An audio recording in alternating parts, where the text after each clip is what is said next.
जय श्री राम। बहुत स्वागत है आपका आपके अपने बेहद खास कार्यक्रम में। मैं हूं आपके साथ आचार्य राज मिश्रा। हम बात करने जा रहे हैं जून महीना किस प्रकार व्यतीत होगा। हमारी मेष राशि की जातक जातिका हैं उनके बारे में प्रतिमाह आपके लिए एक बेहतरीन राशिफल लेकर के आते हैं और एडवांस में लेकर के आते हैं ताकि आप लोग उसका पूरी तरह से लाभ प्राप्त कर पाएं। तो जून का जो माह है हमारे मेष राशि की जो प्यारे जातक जातिका हैं उनके लिए किस प्रकार का व्यतीत होगा, इस पर चर्चा करेंगे। पहले बताएंगे कि ग्रह की पोजीशन आपके लिए क्या रहने वाली है। तो ध्यान रख लीजिए, ग्रह की पोजीशन आपके लिए रहेगी, राहु और शुक्र आपकी राशि में गोचर करने वाले हैं इस महीने में। खैर धीरे जाकर के फिर प्लैनेट का परिवर्तन होगा, शुक्र वृष में भी चले जाएंगे 18 जून को, लेकिन 18 जून तक आपकी राशि में गोचर करेंगे। अगर बात करेंगे सेकंड हाउस के अंतर्गत, स्टार्टिंग में सूर्य और बुध का गोचर होगा। बुधवार के 3 तारीख को बुध मार्गी होंगे और सूर्य 15 तारीख को मिथुन राशि के अंतर्गत चले जाएंगे। 4 तारीख को शनि भी वक्री हो जाएंगे। 27 जून को मंगल मेष के अंतर्गत प्रवेश कर जाएंगे। लेकिन स्टार्टिंग में क्या रहेगा, सूर्य बुध सेकंड हाउस के अंतर्गत गोचर करेंगे और उसके साथ केतु 7th हाउस में, शनि का जो गोचर होगा 11th हाउस के अंतर्गत होगा और बृहस्पति और मंगल का जो गोचर होगा वो आपके 12th हाउस के अंतर्गत होता है। ये सभी समावेश आपके लिए क्या रिजल्ट लेकर के आएंगे, आइए इस पर चर्चा करते हैं। सबसे पहली चर्चा हम स्वास्थ्य की दृष्टि से इस कार्यक्रम में करेंगे और स्वास्थ्य की दृष्टि से अगर देखा जाए तो आपकी राशि स्वामी जो मंगल है वो 12th हाउस में जाकर के गोचर करेंगे। मंगल 8th हाउस के भी स्वामी हैं और उसके साथ आपके जो राशि के स्वामी कहे जाते हैं वो भी हैं। तो राशि स्वामी का 12th हाउस में जाकर के गोचर करना स्वास्थ्य की दृष्टि से बिल्कुल भी बेहतरीन नहीं माना जाता है। साथ में भागेश बृहस्पति का भी गोचर करना स्वास्थ्य की दृष्टि से अच्छा संयोग इसको नहीं कहा जाएगा। हेल्थ में प्रॉब्लम निश्चित रूप से होगी, भाग दौड़ ज़्यादा रहेगी, मानसिक अशांति नहीं रहेगी। पूरा महीना करीब अनसेटिस्फाई रहने वाला या स्ट्रेस देने वाला इस प्रकार का जो मंथ है वो आपका व्यतीत होता हुआ दिख रहा है। तो चाहे वो हम शारीरिक स्वास्थ्य की बात करें या हम मानसिक स्वास्थ्य की बात करें, दोनों ही प्रकार की चीज़ें, स्वस्थ वही व्यक्ति नहीं कहा जाता है जो शारीरिक रूप से स्वस्थ हो, जब भी वो मानसिक रूप से भी स्वस्थ हो तो किसी को स्वस्थ कहा जाता है, अच्छा कहा जाता है। तो ये महीना आपको शारीरिक और मानसिक दोनों ही प्रकार की परिस्थितियों में परेशान करता हुआ दिख रहा है। स्वास्थ्य को लेकर के दोनों ही परिस्थिति में पीड़ा देता हुआ दिख रहा है।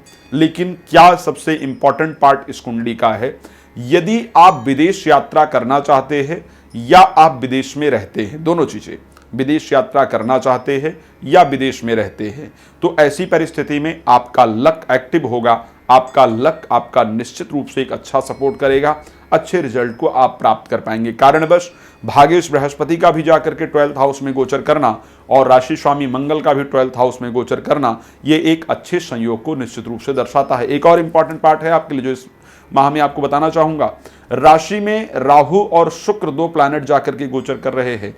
कोई यदि आप पुरुष हैं तो कोई महिला जो जिनका शायद जो आचरण है वो अच्छा ना हो, वो आपको कलंकित करने का, आपकी बदनामी करने का प्रयास करेंगी। आपको इस पर ध्यान रखना होगा।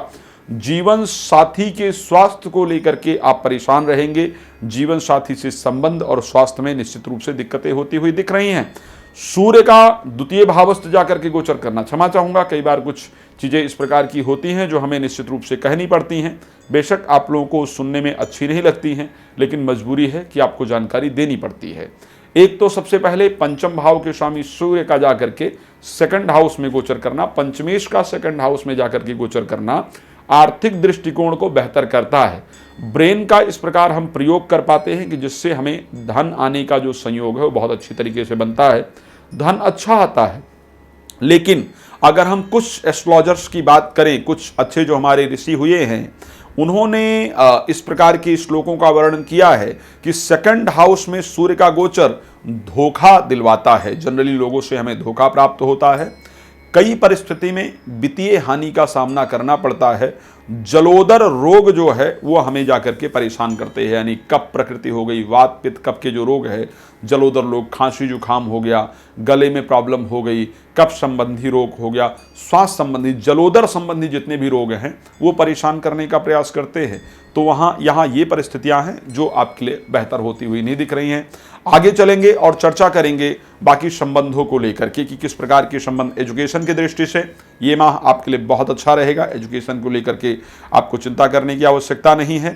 साथ में अगर देखा जाए, हाँ, शत्रु थोड़ा सा धन हानि जरूर कराएंगे, नुकसान करने का, धन का नुकसान करने का प्रयास करेंगे। मैरिड लाइफ पर मैंने ध्यान देने के पहले संकेत आपको दे दिए हैं। कार्य क्षेत्र में वृद्धि का संकेत है। कार्य में अच्छे लाभ और अच्छी वृद्धि का संकेत निश्चित रूप से इस माह हमें दिख रहा है।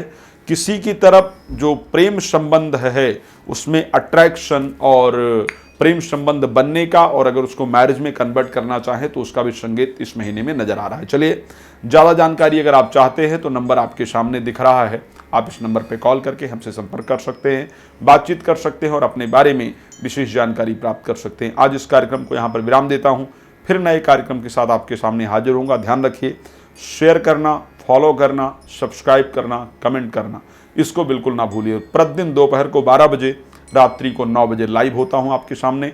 आप लोग लाइव आकर के ऑन कॉल के साथ अपने क्वेश्चंस को क्लियर कर सकते हैं, जो भी जानकारी चाहते हैं वो प्राप्त कर सकते हैं। जय श्री राम, बहुत धन्यवाद।